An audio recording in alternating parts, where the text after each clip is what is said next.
Hola, seguimos con los contenidos de fisiología y en este caso vamos a adentrarnos en los diferentes mecanismos y factores que explican la producción de fuerza o de tensión muscular por una fibra muscular. De forma concreta nos vamos a centrar en la frecuencia de estimulación.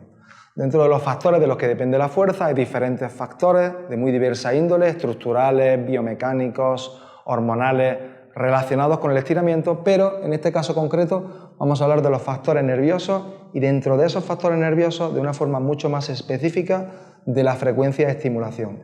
En primer lugar tendríamos que definir qué es frecuencia de estimulación.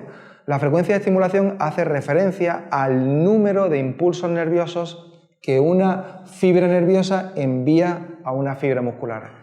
Ese envío de impulsos nerviosos puede hacerse a una frecuencia de 50 Hz, es decir, 50 impulsos nerviosos por minuto, o a una frecuencia de estimulación de 100 Hz. Bien, pues esa velocidad o frecuencia a la que una fibra nerviosa envía impulsos nerviosos termina condicionando la forma como la fibra muscular produce tensión.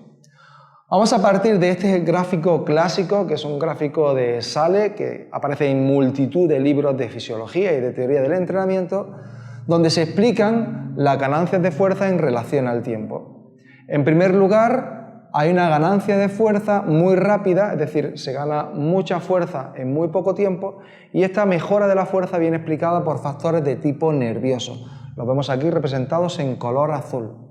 Esos factores de tipo nervioso hacen referencia a diferentes aspectos, pero uno de ellos está relacionado con la frecuencia de estimulación, como comentaba anteriormente.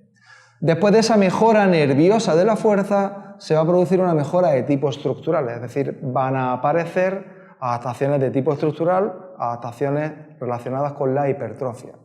Pero en algún momento en el que nosotros empezamos a entrenar fuerza, hay una mejora de la fuerza sin que haya una mejora estructural. Eso nos pone en conocimiento de que hay factores diferentes a la hipertrofia que van a explicar las ganancias de fuerza.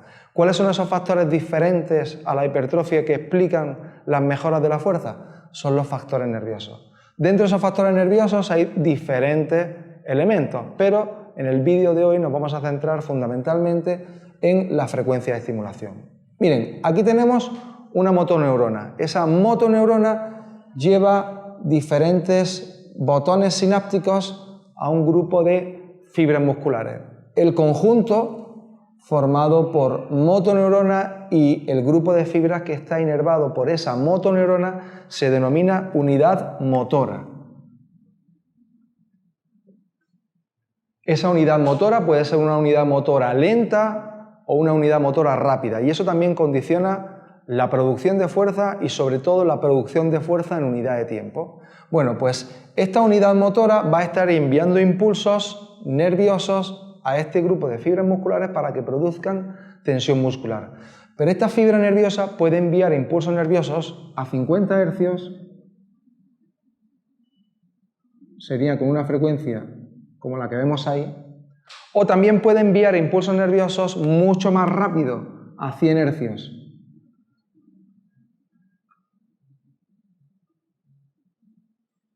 Con una frecuencia de estimulación como la que vemos ahí. Bien, pues cuando nosotros estamos diciendo que las primeras mejoras de la fuerza en un proceso de entrenamiento se deben a factores nerviosos, estamos explicando que nosotros conseguimos que nuestra motoneurona sea capaz de enviar impulsos nerviosos por unidad de tiempo en una mayor velocidad. Es decir, podemos conseguir de forma nerviosa mejorar la frecuencia de estimulación y que nuestra fibra nerviosa, en lugar de enviar impulsos a 50-60 Hz, puede llegar a enviar impulsos a 100 Hz por minuto. Eso condiciona las posibilidades que tiene la fibra y todo el músculo de producir fuerza y sobre todo de producir fuerza en unidad de tiempo, que ya veremos en qué consiste. Vamos a hacer un breve recordatorio de fisiología. Nosotros tenemos un botón sináptico. Cuando el impulso nervioso llega al final del axón, se produce una entrada de calcio. esa entrada de calcio va a provocar que las vesículas que tienen acetilcolina en su interior se fusionen con la membrana y que esa acetilcolina vaya a ser liberada al canal sináptico. Esa acetilcolina liberada al canal sináptico se va a fijar a un receptor que hay en la membrana de la fibra muscular y una vez que se fija a ese receptor se va a producir una entrada de sodio. La entrada de sodio va a producir una despolarización de la fibra muscular y esa despolarización de la fibra muscular se va a ir propagando porque a lo largo de la fibra muscular tenemos canales iónicos sensibles a voltaje y cuando se propaga por el interior de la fibra, por los túbulos transversos, va a terminar provocando la liberación de calcio y esa liberación de calcio va a dar lugar a que los filamentos de actina y miosina se deslicen entre sí y se provoque la tensión muscular. Bien, aquí tenemos representado el potencial de membrana y la tensión que genera la fibra. Cuando nosotros enviamos un impulso nervioso que termina provocando la liberación de acetilcolina contenida en las vesículas y la fijación de esa acetilcolina al receptor, el potencial de membrana va a sufrir una despolarización y luego vuelve a los valores de reposo. Bueno, pues la tensión que provoca esa fibra muscular va a tener una duración mucho más larga en el tiempo.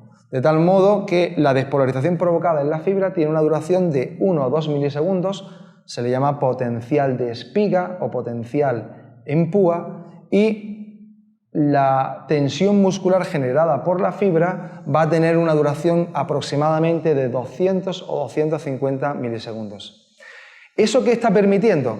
Eso permite que si nosotros volvemos a enviar un impulso nervioso antes de que la fibra haya cesado en la tensión generada, nosotros podemos sumar la tensión generada, de tal manera que si nosotros enviamos un impulso nervioso antes de que la fibra se haya relajado, la tensión provocada por la fibra va a ser mayor, es decir, ambos impulsos nerviosos se van a sumar y van a producir una tensión muscular que es mayor. A ese proceso se le llama sumación.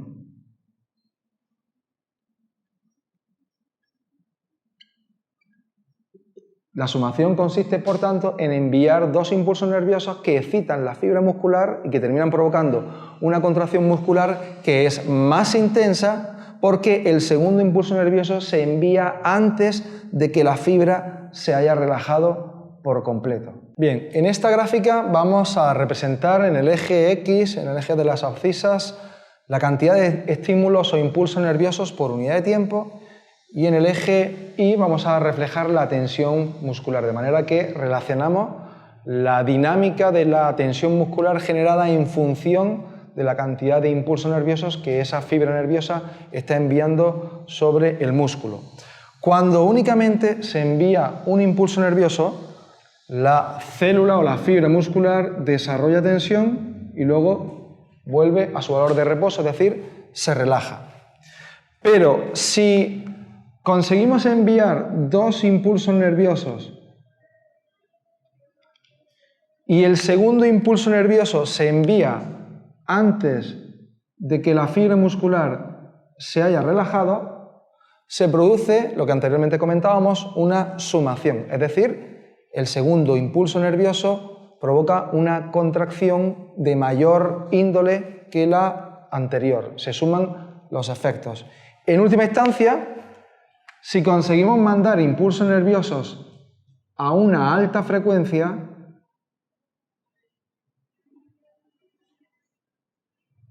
es decir, enviamos impulsos nerviosos a la máxima frecuencia posible, la fibra muscular alcanza el valor de fuerza máxima, fuerza isométrica máxima, y lo hace de la forma más rápida posible. A eso se le llama tétanos fisiológico, el momento en el que nosotros enviamos impulsos nerviosos a la máxima frecuencia de estimulación, la fibra alcanza el valor de fuerza isométrica máxima y además la pendiente de esa tensión por unidad de tiempo es la más elevada. Eso se le llama tétanos fisiológico.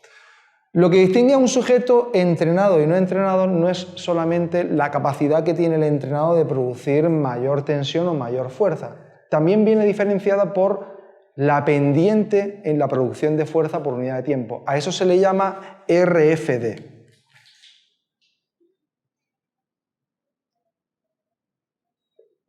RFD son las siglas de Rate of Force Development o ratio de desarrollo de la fuerza. Cuando una persona no está entrenada y le pedimos que ejecute de manera voluntaria una acción y podemos medirle la fuerza, el sujeto alcanza un valor de fuerza máxima después de un valor de tiempo, después de un determinado tiempo.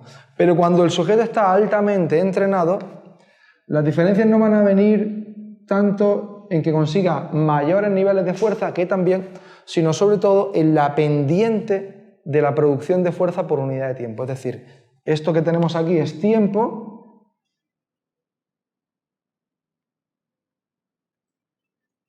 el sujeto que no está entrenado necesita más tiempo para alcanzar un valor de fuerza máxima, mientras que el sujeto que está entrenado, como tiene la capacidad de que sus fibras nerviosas envíen impulsos nerviosos a una alta frecuencia de estimulación, puede conseguir alcanzar en menos tiempo niveles más altos de tensión muscular. Si aquí cogemos un intervalo de tiempo en concreto, vemos cómo el sujeto entrenado, en el mismo intervalo de tiempo, es capaz de conseguir un nivel de fuerza mucho mayor. ¿Por qué? Porque la pendiente de ese ratio de desarrollo de la fuerza o de esa RFD es mucho mayor en el sujeto entrenado que en el no entrenado. Estas posibilidades de generar tensión por unidad de tiempo también vienen condicionadas por aspectos neurales como el tipo de fibra muscular y el tipo de fibra nerviosa. Las fibras musculares rápidas, FT, están inervadas por motoneuronas que son grandes. Esas motoneuronas que son grandes tienen un calibre del axón muy grande y permite una velocidad de conducción del impulso nervioso mucho más rápido que las fibras lentas. Las fibras lentas están inervadas por motoneuronas que son pequeñas, que tienen un calibre de axón que es más pequeño y que permiten una velocidad de conducción del impulso nervioso que es menor. Si nosotros cogemos una fibra muscular rápida y aplicamos o le enviamos un impulso nervioso, esa fibra se contrae y luego se relaja.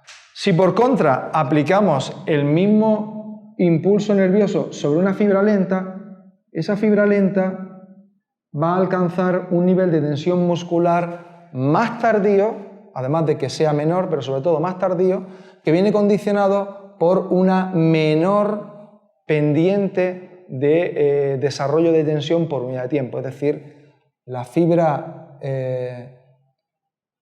rápida tiene una mayor pendiente en la producción de fuerza y no solamente genera niveles más altos de tensión muscular, sino que sobre todo los alcanza más rápidamente. Es decir, tiene una RFD o un ratio de desarrollo de la fuerza más rápido que una fibra lenta.